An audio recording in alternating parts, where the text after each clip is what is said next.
요시야 왕의 마지막 종교 개혁마저도 이제 실패로 끝나고 그 아들 여호아하스, 그 다음에 여호야긴, 시드기야에 이르기까지 계속 또다시 하나님의 명령과 계명을 거스르고 유다가 반역된 생활을 계속하다가 결국 바벨론에게 철저하게 멸망당하는 장면입니다. 마지막 왕이었던 시드기야는 자기가 보는 앞에서 두 아들이 죽고 두 눈이 뽑히고 쇠사슬에 묶여 바벨론으로 끌려가고, 그 직전 왕이었던 여호야긴도 그 전에 이미 바벨론으로 포로가 되어 갑니다. 이 마지막 장들은 다 마지막 유다의 멸망이 얼마나 처참하고 완벽했는가. 여기다 완벽이라는 말을 쓰긴 좀 그렇지만 얼마나 철저하게 멸망이 이루어졌는가를 기록하고 있습니다. 예루살렘 성전도 파괴되고 왕궁도 파괴되고 성전 안에 있던 모든 기명들과 도구들, 감나가는 모든 물건들, 심지어 기둥들까지도 다 바벨론으로 약탈당해 갔다 기록되어 있습니다. 그뿐 아니라 모든 국민들이, 귀인들이나 지도자들은 당연히 바벨론의 포로가 되었고, 비천한 자들만 남겨지고, 아수르에 멸망한 북왕조가 그랬듯이 남왕조도 대부분의 국민들은 다 여러 나라로 뿔뿔이 흩어지게 됩니다.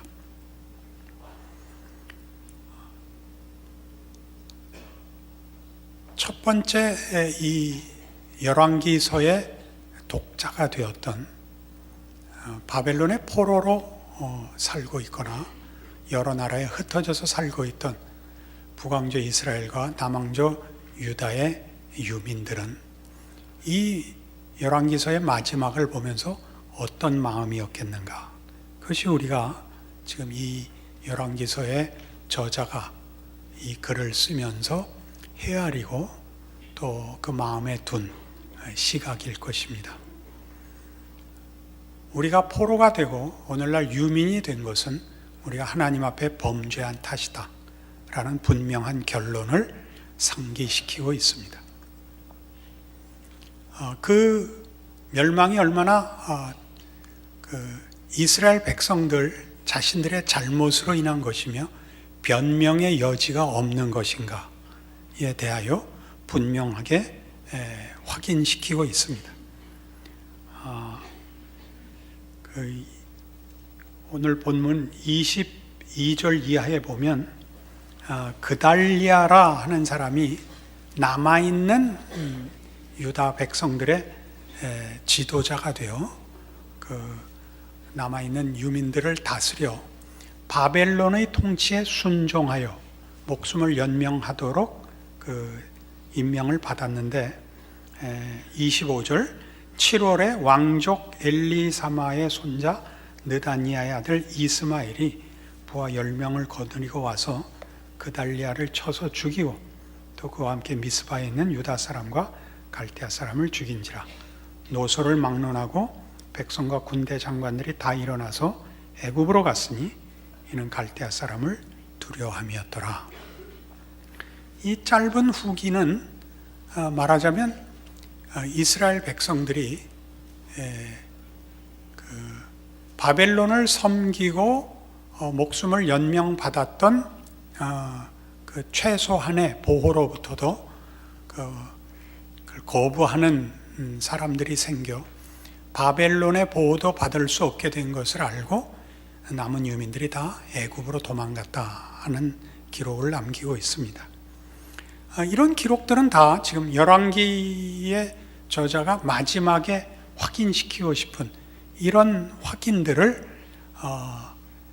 포로된 이스라엘과 유다 백성들에게 또 오늘날 우리 현대 독자들에게 동일한 질문을 요구하고 있습니다. 그건 뭐냐 하면 하나님은 이스라엘 백성을 선택하셨고 하나님이 그들의 하나님이 되기로 약속하셨고 그 백성이 자기의 백성이 되기로 약속하셨으며 그리하여 기꺼이 예루살렘 성전을 짓도록 허락하셨고 이스라엘의 예배를 받으셨으며 다윗과 약속하여 다윗의 왕권이 영원하리라 약속하셨습니다. 그러나 이제 성전은 다 회파되었고 약탈되었으며 다윗의 후손인 이 마지막의 왕들은 전부 처참한 모양으로 포로가 되어 적국에 끌려가 있습니다. 게다가 늘 이스라엘 백성들을 하나님의 특별한 백성으로 인정하는 하나님의 약속들이나 호칭 속에 있는 나는 너희를 종되었던 애굽 땅에서 인도하여 낸 너희 하나님 여호와니라가 지금 무산되고 있습니다. 애굽에서의 해방, 하나님이 애굽으로부터 이스라엘 백성을 구출해낸 것은 언제나 이스라엘 백성을 선택하시려는 하나님의 기쁘신 뜻으로 말미암아 시작된 것이요, 이스라엘 백성을 다른 민족과 구별하는 역사적 사건이요, 하나님이 개입하시는 보이는 큰 증거였습니다.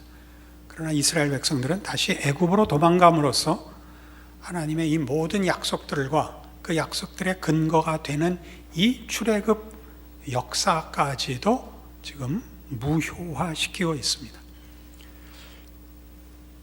첫 번째 독자들이 읽었을 때 가졌을 마음의 놀라움을 우리가 잠깐 헤아려 볼 필요가 있습니다. 우리는 이제 더 이상 희망이 없구나. 하나님이 약속한 다윗의 왕권들은 그 후손들이 지금 포로로 와 있고 포로로 다 잡혀와 있고 성전은 다 회파되어서 솔로몬이 그 성전을 세우고 이스라엘 백성들과 하나님 앞에서 하나님을 섬기고 하나님 앞에 와서 기도하고 회개하면 우리 하나님 들어주십시오 했던 그 하나님을 향한 이스라엘 백성들의 신앙 고백과 하나님의 연락이라는 것도 다 무너져 내렸습니다. 애굽으로부터의 구원, 그리하여 이스라엘의 특별한 하나님이 되셨던, 그리하여 하나님과 이스라엘 백성의 관계를 분명하게 확인시켰고 근거로서 증거되었던 출애굽도 무산된 꼴이 됐습니다. 이스라엘 백성들, 포로된 이스라엘 백성들에게 변명의 여지가 없습니다. 오늘 우리가 이 꼴이 된 것은 모두 우리의 잘못이라, 우리가 하나님의 약속을 깼고 은혜를 저버렸고 믿음을 지키지 못했다 하는 것은 이제 핑계댈 수 없는 저들의 책임인 것으로 저들도 납득했을 것입니다. 그러면 남는 문제는 하나입니다. 그럼 우리는 이제 뭔가? 이스라엘이라는 국가, 하나님과의 특별한 관계에 있었던 민족이라는 정체성은 어떻게 되는 것인가? 우리의 미래는 있는 것인가 하는 문제가 남았죠. 열왕기하 25장 맨 마지막에 기록된 말씀은 이 문제에 대한 어떤 답을 줍니다. 27절입니다. 유다의 왕 여호야긴이 사로잡혀간 지 37년, 곧 바벨론의 왕 에윌무로닥이 즉위한 원년 12월 그달 27일에 유다의 왕 여호야긴을 옥에서 내놓아 그 머리를 들게 하고 그에게 좋게 말하고 그의 지위를 바벨론에 그와 함께 있는 모든 왕의 지위보다 높이고 그 죄수의 의복을 벗게 하고 그의 일평생에 항상 왕의 앞에서 양식을 먹게 하였고 그가 쓸 것은 날마다 왕에게서 받는 양이 있어서 종신토록 끊이지 아니하였더라. 잡혀간 맨 마지막 왕은 시드기야지만 시드기야는 이 여호야긴의 삼촌입니다. 여호야긴이 먼저 포로로 잡혀가는 바람에 바벨론 왕이 그 삼촌된 시드기야로 마지막 왕을 삼습니다. 그러니까 연대기적으로 따지면 여호야긴이 제일 끝 왕인 셈이죠. 역사적으로는 시드기야가 맨 끝 왕이지만 그 연배로 그는 여호야긴의 삼촌이었습니다. 이 잡혀간 여호야긴이 포로된 지 37년 만에 포로에서 노연하고 복권이 됩니다. 그 나라를 다스리게 되지는 않았습니다. 그러나 왕의 명예와 대접을 회복받습니다. 이 마지막 후기는 그러니까 잡혀간 포로된 이스라엘 백성들에게 묘한 희망을 주었을 것입니다. 이게 뭔가? 아직도 희망이 있단 말인가? 이런 문제가 된 것이죠. 우리는 사무엘하 7장에서 한번 찾아가 보실까요?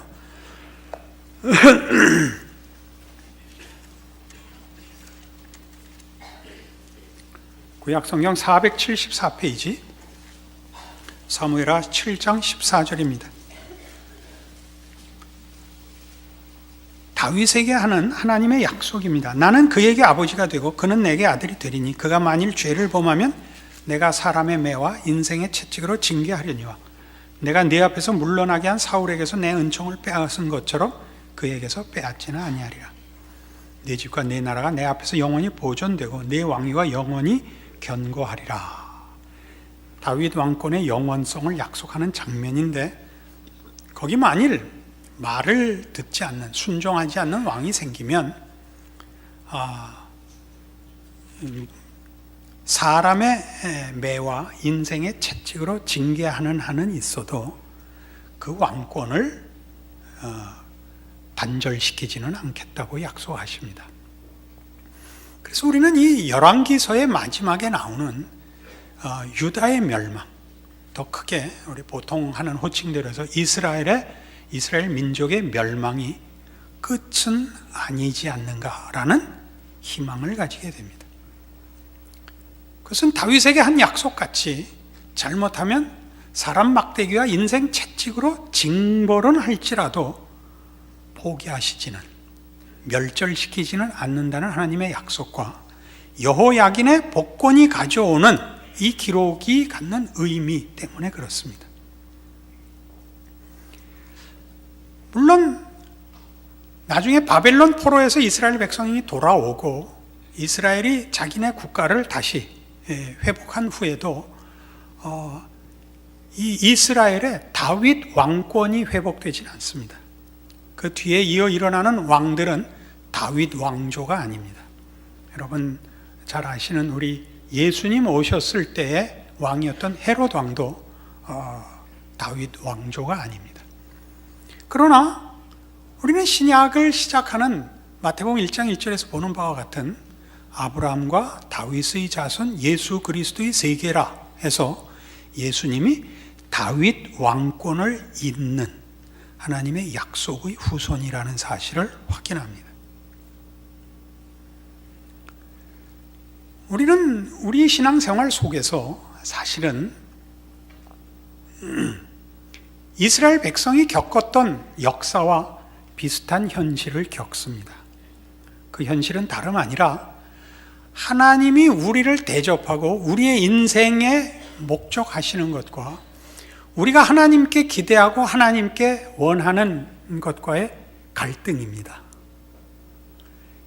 이스라엘 역사가 주는 교훈은 뭐냐 하면 저들은 저들 나름대로 하나님을 섬겼지만 하나님이 요구하시는 것 같이 하나님만 섬기는 일에는 실패했다는 사실입니다.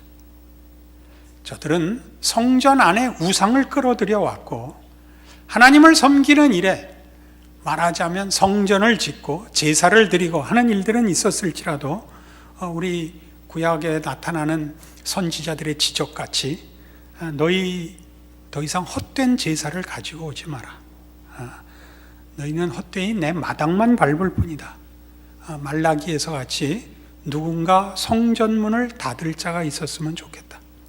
이런 식의 하나님의 한탄을 기록한 내용을 만나게 됩니다. 이런 모든 문제는 가장 중요하게 어디에 근거하느냐 하면 하나님이 우리의 하나님이 되고 우리를 당신의 백성으로 삼는다는 문제의 심각성을, 그 깊이를 우리가 깨닫는데 너무 오래 걸린다는 사실에 있습니다. 오늘날 우리의 현실 속에서도 우리는 기독교 신앙이라는 것이 전적으로 하나님 앞에 순종하는 신앙이 아닙니다. 하나님에게 원하는 신앙입니다. 내 소원과 기대의 대상이지 하나님 앞에 순종하고 무릎 꿇어야 되는 신앙으로서는 어느 시대나 기독교는 유혹을 받습니다. 이 싸움이죠.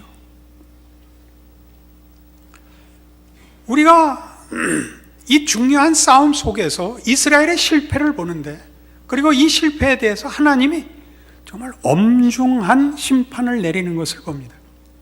하나님께서 이렇게 철저한 멸망으로 이스라엘 역사를 끝내는 것은 하나님이 이스라엘에 대하여 가지는 목적과 뜻이 우리가 생각하는 것보다 크다는 뜻입니다. 여러분, 일상을 살면서 여러분들이 언제 관대해지십니까? 여러분이 관대해지는 것은 사소한 것일 때만 관대해집니다. 중요한 일에 관대해질 수는 없습니다. 그렇지 않습니까? 사람의 목숨이 달린 문제를 웃을 수는 없습니다. 지금 하나님은 그러시는 겁니다. 이스라엘 백성은 그 문제를 끝까지 제대로 이해하지 못했다는 것이 역사의 고발입니다. 그들은 성전을 지었고 하나님 앞에 때를 따라 제사를 지었을지라도 그것은 그냥 일부분이었던 것으로 우리가 평가할 수밖에 없습니다. 왜요? 결국 이렇게 끝났으니까. 그럼 하나님이 이스라엘을 이런 심판과 이런 철저한 멸망으로 끝을 냈고, 거기에 핑계 댈 수 없이 모든 책임이 이스라엘 백성들에게 있는 것이라면 이스라엘 백성들이 가져야 하는 희망, 즉 여호야긴의 복권이나 다윗에게 한 약속같이 이런 하나님께서 그러나 그 약속을 취소하시지 않는다라는 것은 무엇을 근거로 하여 희망으로 가질 수 있겠습니까? 어떻게 해야 이스라엘 백성들과 우리들에게, 오늘날 우리들에게 그것이 믿을 만한 희망이 될 수 있겠습니까? 그것은 전적으로 하나님께 달린 문제입니다. 하나님께 달린 문제라는 건 하나님이 어떤 마음을 먹느냐의 문제라는 뜻인데, 그 하나님이 어떤 마음을 먹느냐의 뜻은, 어떤 마음을 가지시느냐 하는 그 기준은 하나님이 어떤 분이냐에 달려 있는 것입니다. 그러니까 구약 내내 하나님에 대한 설명은 하나님과 이스라엘 사이의 성실함과 책임의 관계 속에서 하나님이 잘못하시는 적은 없습니다. 하나님은 성실함에 있어서나 그 공의로움에 있어서나 그 책임에 있어서 실패하시지 않습니다. 늘 이스라엘이 실패합니다. 실패한 이스라엘을 회복시키는 것은 하나님의 어떠하심, 하나님의 속성의 문제인 것입니다. 우리가 구약에서 선언하는 이런 말씀들의 중요성을 발견합니다. 여호와는 자비로우시고 은혜로우시고 노하기를 더디하시고 인자가 크신 하나님이로라 라는 선언의 중요성을 발견하는 것입니다. 하박국 선지자의 고백같이 주여 진노 중이라도 긍휼함을 잊지 마옵소서. 우리 신약의 대표적인 이런 맥락의 표현은 우리는 미쁨이 없을지라도 주는 일향 미쁘시니 자기를 부인하실 수 없습니다. 이것이 기독교 신앙을 유지하는 것입니다. 우리가 어느 자리에 어떤 절망에서도 희망을 얘기할 수 있는 것은 하나님이 자비롭고 은혜로우시며 성실하시며 전능하신 분이기 때문입니다. 만일 이걸 놓친다면 우리는 이스라엘의 역사가 여기서 끝났을 것이고 우리도 우리 인생에 희망이 없을 것입니다.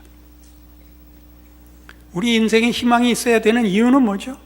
우리는 이스라엘의 역사와 별 다름이 없는 인생을 삽니다. 우리는 늘 실패합니다. 실패하는 가장 중요한 이유는 뭐라고요? 하나님이 우리를 향하여 가지시는 목적과 우리가 하나님에 대하여 가지는 목적에 무게의 차이가 나는 탓입니다. 하나님은 우리의 모든 것을 원하십니다. 그러나 우리는 하나님의 모든 것을 원하지 않습니다. 가장 대표적으로 우리는 하나님의 거룩하심을 원하지 않습니다. 우리는 하나님의 능력만 필요로 합니다. 여기 언제나 부딪히죠. 그래서 우리 예수 믿는 신자들의 인생의 고단함은 우리 안에 이 모든 문제, 하나님의 거룩하심을 소원하는, 하나님이 나를 사랑한다는 문제만이 가장 중요한 소원이 되는 자리에 이르기까지 우리 안에서 그 허다한 우상들이 뿌리 뽑히기까지 우리는 하나님의 심판 아래에 있기 때문에 고단한 것입니다. 하나님은 우리를 정금같이 단련하십니다. 이스라엘의 멸망은 우리의 현실 속에서 사실은 늘 반복되는 사건일 것입니다. 오늘날 우리가 사는 이 시대에도 보듯이 우리가 하나님을 아버지라 부르며 창조주라고 고백하며 예수를 믿고 그의 십자가를 필요로 한다고 고백하지만 아마 어느 시대나 그랬던 것 같습니다. 이 구약에 나타난 바와 같이 지난 2000년 기독교 역사에서도 언제나 문제는 우리는 하나님이 우리를 목적하는 무게로 하나님을 섬기지 않곤 한다는 사실입니다. 이스라엘의 멸망이 100% 이스라엘 그들에게 책임이 있었던 것 같이, 즉 그들은 하나님을 하나님으로 대접하지 않았습니다. 오늘날 우리도 같습니다. 하나님은 우리의 심판받아 마땅한, 우리가 자초한 죽음이라는 결과까지도 극복하시고 우리를 구원하실 것입니다. 그것이 십자가입니다. 우리가 하나님을 배반하고 하나님의 심판을 자초했음에도 불구하고 결국 우리에게 복으로 주실 것입니다. 그것이 부활신앙입니다. 그러나 그 문제는 그렇게 쉽게 결국은 하나님이 복 주실 거야 라는 마치 어린 아이들이 가지는 순진하고 무지한 이해로서 취급되어서는 안 됩니다. 빌립보서 2장에 가 보십시다.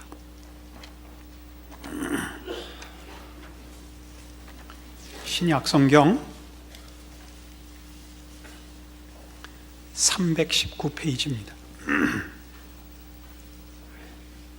빌립보서 2장 5절. 너희 안에 이 마음을 품으라. 곧 그리스도 예수의 마음이니 그는 근본 하나님의 본체시나 하나님과 동등됨을 취할 것으로 여기지 아니하시고 오히려 자기를 비워 종의 형체를 가지사 사람들과 같이 되셨고 사람의 모양으로 나타나사 자기를 낮추시고 죽기까지 복종하셨으니 곧 십자가에 죽으심이라. 이러므로 하나님이 그를 지극히 높여 모든 이름 위에 뛰어난 이름을 주사 하늘에 있는 자들과 땅에 있는 자들과 땅 아래에 있는 자들로 모든 무릎을 예수의 이름에 꿇게 하시고 모든 입으로 예수 그리스도를 주라 시인하여 하나님 아버지께 영광을 돌리게 하셨느니라. 우리는 이 문제를 잘 알고 있습니다. 최소한 예수를 믿는다 라고 고백하는 모든 사람들이 알고 있는 그 신앙의 가장 중요한 핵심된 내용입니다. 예수님께서 성자 하나님이시지만 이 땅에 오셔서 우리 죄를 위하여 죽으셨고 살아나셨습니다. 그리고 이 일로 하나님은 영광을 받으셨다고 합니다. 하나님이 예수의 죽으심과 부활로 영광을 받으셨다라는 것은 이 사건이 굉장히 큰 문제라는 것을 시사합니다. 우리도 이것이 큰 문제라고 고백을 합니다. 그러나 우리의 고백은 대부분의 경우 너무 로맨틱합니다. 감상적입니다. 한번 울고 그만두는, 한번 감격하고 때우는 것이 되는 적이 너무 많습니다. 우리는 우리의 인생을 걸지 않으며 우리의 목숨을 걸지 않습니다.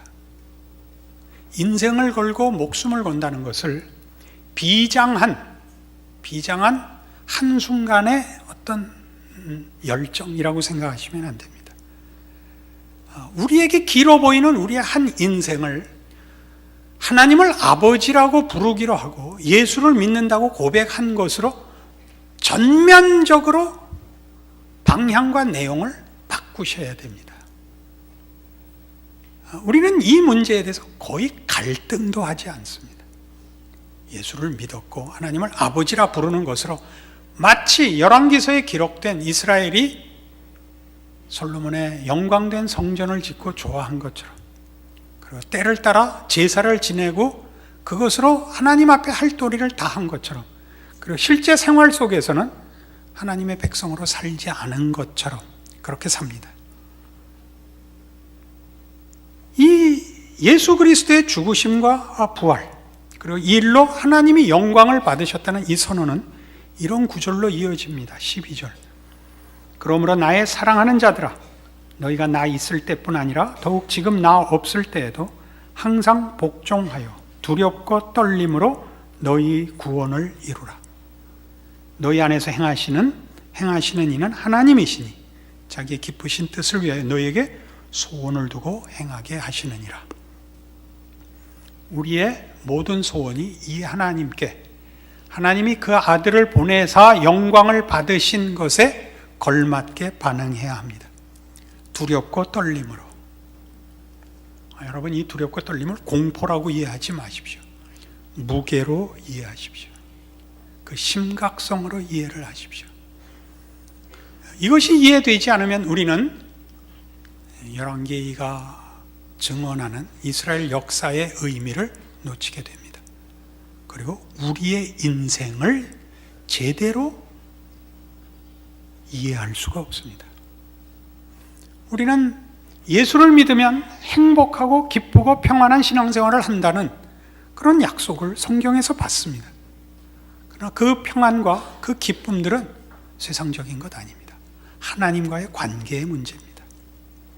우리는 하나님과의 관계의 정상화가 만들어주는 평화와 기쁨보다 세상과의 관계의 평화와 기쁨을 하나님께 요구하고 있습니다. 이스라엘 역사와 조금도 다를 것이 없습니다. 거기에 대한 하나님의 응답은 철저한 심판이었습니다. 두려워해야 됩니다. 그리고 무겁게 생각하고 이것이 얼마나 귀한 일이길래 하나님이 이렇듯 철저하게 이 문제에 반응하시는가 생각하셔야 됩니다. 그리하여 여러분의 신자된 인생과 생애가 하나님을 모시고 사는 자의 진정한 영광을 취하셔야 됩니다.